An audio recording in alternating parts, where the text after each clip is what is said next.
পড়ে থাকা তৈলের বোতল ফেলে দিবেন না। এই যে দেখুন, আমি তৈলের বোতল কেটে স্ট্রবেরি গাছ কিভাবে লাগাতে হয় সে ব্যবস্থা করছি। পটের ভিতরে আমি কম্পোস্ট সার দিচ্ছি। এখন চাকু দিয়ে একটু ছিদ্র করে দিচ্ছি।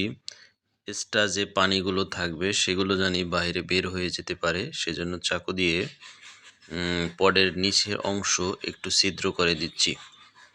আজকে আপনাদের দেখাতে যাচ্ছি কিভাবে বাসায় পরিত্যক্ত বোতলে স্ট্রবেরি চাষ করা যায়। আলহামদুলিল্লাহ, আমার তৈলের বোতল রেডি করা হয়ে গেল। এখন আমি কিছু মাটি এবং কম্পোস্ট সার দিচ্ছি, দিয়ে গাছটি লাগানোর জন্য উপযোগী বানাচ্ছি।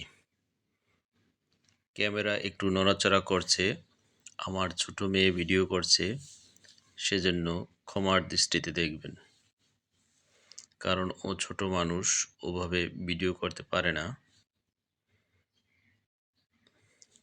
আলহামদুলিল্লাহ, দেখতে থাকুন কিভাবে স্ট্রবেরি চাষ করা হয়। ফেলে রাখা বোতলে। এই যে আমি এখন সার দেওয়া শেষ। এই যে স্ট্রবেরি গাছটি আমি হাতে নিলাম।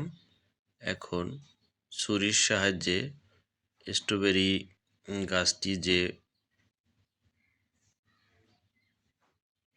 পাত্রের ভিতরে ছিল ওটা কেটে ফেলবো। কেটে ফেলে তারপর আমি ওখানে বসিয়ে দেব।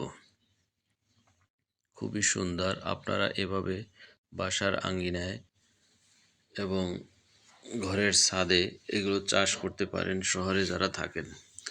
আর গ্রামে যারা থাকেন তাদের তো আর কথাই নেই। এই মাশাআল্লাহ, আমি একটু হাত দিয়ে মাটিগুলো সরিয়ে স্পেস করে নিচ্ছি। একটু বেশি হয়েছিল, সেটা আমি কমিয়ে দিলাম। এখন এখন আমি আরেকটু কমিয়ে নিলাম।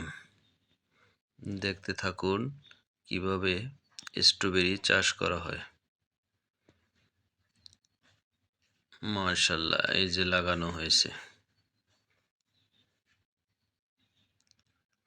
এখন স্ট্রবেরি গাছটির সাইড দিয়ে যে ফাঁকা আছে সেখানে আমি আরও কিছু মাটি এবং কম্পোস্ট সার দিয়ে দেব, যাতে গ্যাপ না থাকে।